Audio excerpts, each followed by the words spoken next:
શાકની જરૂર ના પડે તેવા નવા સ્વાદમાં પરાઠા બનાવીશું. ઝટપટ બની જશે અને ખૂબ જ ટેસ્ટફુલ બનશે, જેમાં તમને ગાર્લિક બ્રેડ, આલુ પરાઠા અને સ્ટફ્ડ પરાઠાનો ટેસ્ટ મળશે. તો આ ટ્વિસ્ટ સાથેની રેસીપી જરૂર નિહાળજો. તો ચલો મારી સાથે આજની રેસીપી શરૂ કરીએ.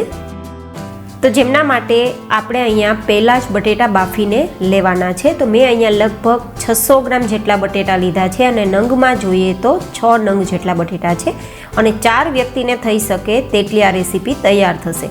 બટેટાને પહેલાં બાફી લેવાના, જેથી બટેટામાં બિલકુલ પાણી ના રહે. ખાસ ચેક કરવાનું કે પાણી ના હોય તેવા જ બટેટા ઉપયોગમાં લેવા, તો રેસીપી એકદમ પરફેક્ટ બનશે. તો આ રીતે હવે મેશરથી બટેટાને મેશ કરી દઈશું, જેથી કોઈ પણ ટુકડો ના રહે. બટેટા કાચા પણ ના રહેવા જોઈએ અને પાણીવાળા પણ ના રહેવા જોઈએ. આ બંને વસ્તુનું ધ્યાન રાખવાનું. આ રીતે આપણે મેશરથી બધા જ બટેટાને મેશ કરી લીધા છે. તો સારા ફ્લેવર માટે અહીંયા લગભગ નાના નાના ટુકડામાં કાપેલા 2 ચમચી જેટલા મરચાં લેશું. એકદમ નાના કાપેલા છે, તમે પેસ્ટ પણ લઈ શકો છો, પણ ટુકડા લેવાનું કારણ એટલું છે કે પાણીનો ભાગ ઓછો રહે. સાથે 1 થી 2 ચમચી જેટલી કસૂરી મેથી અને 1 મોટી ચમચી જેટલું આખું જીરું, સાથે 2 નાની ચમચી જેટલું નમક. તમે ટેસ્ટ પ્રમાણે નમક વધઘટ પણ કરી શકો છો. અને હવે બાઇન્ડિંગ માટે ઘઉંનો ઝીણો લોટ લેશું, જેમાંથી રોટલી બનાવીએ ને તે લોટ છે, આટલો લીસો.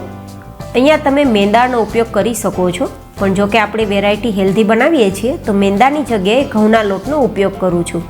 તો મેં લગભગ 600 ગ્રામ બટેટાની સામે 300 ગ્રામ જેટલો ઘઉંનો લોટ લીધો છે અને કપથી જોઈએ તો 3 કપ જેટલો લોટ છે. હવે આગળ આપણે જોશે તો ઉમેરશું, પણ અત્યારે આટલો જ લોટ બરાબર રહેશે. સાથે મોણ માટે 1 ચમચી જેટલું તેલ ઉમેરશું અને બધું જ બરાબર મિક્સ કરીશું. હવે આ આપણે જે લોટ બાંધીએ છીએ તેમાં પાણીનો ઉપયોગ નથી કરવાના. બટેટું પણ એકદમ મોઇશ્ચરવાળું હોય છે, તો પરિણામે લોટ અને બટેટું મિક્સ થતું જશે અને લોટનું બાઇન્ડિંગ થતું જશે. તો જરૂર લાગશે તો થોડો લોટ ઉમેરશું, પણ પાણી બિલકુલ નથી ઉમેરવાનું.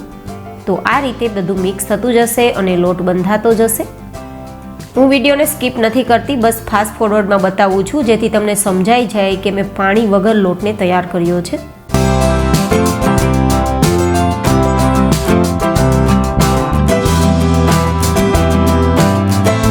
તો અત્યારે તમે જોઈ શકો છો કે લોટ બંધાવા લાગ્યો છે અને એક્સ્ટ્રા લોટની મને હવે જરૂર બિલકુલ લાગતી નથી, તો હું નથી ઉમેરતી. તો કુલ ટોટલમાં 3 કપ લોટમાં આ રીતે લોટ બંધાઈ ગયો છે.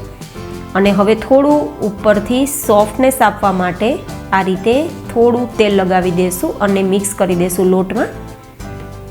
તો આ લોટ આપણો તૈયાર થઈ ગયો છે. હવે એક સ્ટફિંગ તૈયાર કરશું. મેં અહીંયા ચોપરનો ઉપયોગ કર્યો છે, તો ચોપરમાં 4 ચમચી જેટલું લસણ ઉમેરશું, કારણ કે ગાર્લિક ટેસ્ટ આપવાના છીએ એટલા માટે. અને સાથે 2 મોટી ચમચી જેટલા આદુના ટુકડા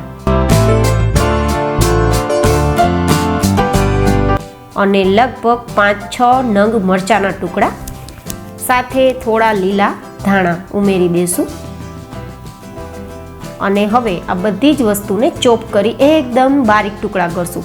ચોપરથી એકદમ નાનું નાનું સમારાઈ જાય છે, તો સમારવાની કોઈ ઝંઝટ રહેતી નથી.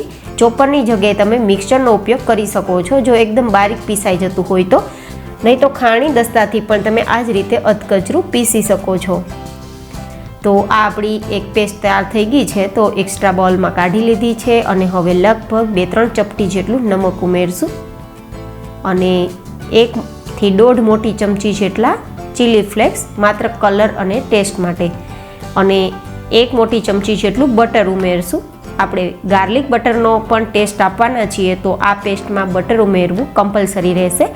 જો કે બટર ઘરમાં ના હોય તો તમે ઘીનો ઉપયોગ કરી શકો છો, પણ તેલની જગ્યાએ ઘી હું વધારે પ્રિફર કરું છું કે તમે યુઝ કરજો. તો આ રીતે બધું જ મિક્સ કરી દઈશું, તો એક સરસ મજાનું સ્ટફિંગ તૈયાર થઈ જશે. મિત્રો, એકવાર આ પરાઠા બનાવજો, હું તમને ચોક્કસ કહું છું કે તમે વારંવાર બનાવશો એટલા ટેસ્ટી બનશે.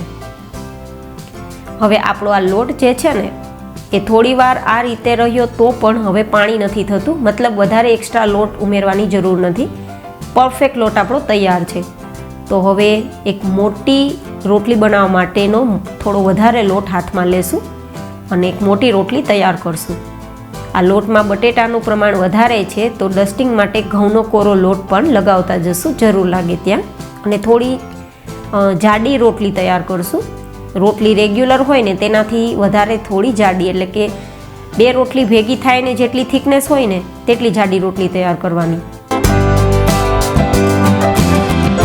તમને જો હું નજીકથી બતાવી દઉં કે મેં કેવી રોટલી તૈયાર કરી છે. જો આટલી. હવે ફરીથી એ જ રીતે બીજી રોટલી પણ તૈયાર કરી લેશું.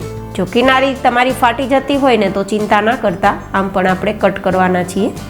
તો હવે બંને રોટલી એક સરખી સાઇઝમાં તૈયાર કરી છે અને હવે બંને રોટલીને આ રીતે એક ઉપર એક રાખી દેશું અને બંને રોટલીને આપણે ચોરસ ફોર્મમાં કટ લગાવી દેશું, જેથી કિનારી આપણી તૂટી ગઈ છે તો પણ ટેન્શન નહીં અને એક બ્રેડ જેવો લુક આવી જાય ચોરસ ફોર્મના કારણે. અને આ લોટ વધ્યો છે ને તેનું આપણે ફરીથી પરોઠું બનાવવામાં ઉપયોગમાં લઈ લેશું. હવે આ જે બે ભાગ કર્યા છે ને ચોરસ ટુકડા તૈયાર, તેમાં એક ભાગ ઉપર આ રીતે આપણે સ્ટફિંગને ફેલાવી દેશું. સ્ટફિંગ કેટલું ફેલાવવું એ તમારી ચોઈસ ઉપર રહેશે. થોડું પાતળું ફેલાવવું હોય તો પણ ઇટ્સ ઓકે, એન્ડ થોડું ઘટ ફેલાવવું હોય તો પણ તમારી ચોઈસ રહેશે. હવે આ રીતે આપણે બીજું જે ચોરસ ફોર્મ છે ને તેના ઉપર આ રીતે દબાવી દેશું અને થોડો વધારે સારો લુક આપવા માટે હું ઉપરથી થોડા લીલા ધાણાને આ રીતે લગાવી દઉં છું અને ધાણા છે તે ઉપરના લેયર્સ ઉપર ચીપકી જાય ને તેના માટે હળવા હળવા હાથે આ રીતે હું દબાવી દઉં છું. વણવાનું નથી, માત્ર દબાવવાનું જ છે. અને હવે બંને કિનારી ખુલે નહીં એટલા માટે કાંટા ચમચીથી આ રીતે આપણે દબાવી દઈશું બંને ભાગને, તો એક ડિઝાઇન પણ થઈ જશે અને બંને ભાગ ખુલવાના કોઈ ચાન્સ પણ બિલકુલ નહીં રહે. તો આ આપણું સ્ટફિંગ ભરેલું આલુ પરાઠું પ્લસ ગાર્લિક બ્રેડનું કોમ્બિનેશન સાથેની આપણું આ પરાઠાની રેસીપી તૈયાર છે. તો હવે આપણે શેકવા માટે તવા પર થોડું બટર લગાવીશું. તમે ઘી, તેલ કોઈ પણનો યુઝ કરી શકો છો, પણ એકવાર બટરમાં શેકીને ખાવાની ટ્રાય કરજો, બહુ જ ખસ્તા તૈયાર થશે વેરાયટી. તો મીડિયમ ગરમ તવા પર મીડિયમ ગેસની ફ્લેમ પર હવે થોડું થોડું બંને સાઈડ બટર લગાવશું અને બંને સાઈડ થોડી લાઇટ ગોલ્ડન કલર આવે ત્યાં સુધી શેકીશું. જો તમને વધારે ગોલ્ડન કલર પસંદ હોય તો પણ ઠીક છે, એન્ડ લાઇટ કલર પસંદ હોય તો એ રીતે તમે શેકી શકો છો, પણ મીડિયમ ગેસની ફ્લેમ પર શેકવાથી ગોલ્ડન કલર અને ઉપરથી થોડું લેયર્સ ખસ્તા તૈયાર થશે. તો હાઈ ગેસની ફ્લેમ પર ના શેકતા, આ રીતે મીડિયમ ગેસની ફ્લેમ પર શેક્યું તો ગોલ્ડન કલર પણ આવી ગયો છે અને સપાટી ઉપરની જે છે એકદમ ખસ્તા તૈયાર થઈ છે. જો હું તમને હમણાં નજીકથી બતાવી દઈશ તો તમને સમજાઈ જશે કે પરોઠું લુકમાં કેટલું એટ્રેક્ટિવ લાગે છે. જો અત્યારે જ લેયર્સ ખુલવા લાગ્યા છે જો, અને ટેસ્ટમાં તો માઇન્ડ બ્લોઈંગ તૈયાર થયું છે. ગાઈઝ, એકવાર જરૂર ટ્રાય કરવા જેવી રેસીપી છે, તમે વારંવાર બનાવશો એ મને ખાતરી છે. એન્ડ હા મિત્રો, આ પરાઠાને તમે માત્ર દહીં સાથે, છાશ સાથે કે ચા સાથે લઈ શકો છો, શાકની ચટણીની જરૂર જ નથી. હું તમને ખોલીને પણ બતાવી દઉં છું કે સ્ટફિંગ કેટલું એટ્રેક્ટિવ લાગે છે. જો તમે મોઢામાં પાણી આવી ગયું ને ગાઈઝ, તો રાહ કોની જોવો છો? જાઓ ફટાફટ કિચનમાં ને બનાવો આવા ટેસ્ટી પરોઠા. ફરી મળીશું એક નવી જ ઇન્ટરેસ્ટિંગ રેસીપી સાથે. ત્યાં સુધી bye bye and take care.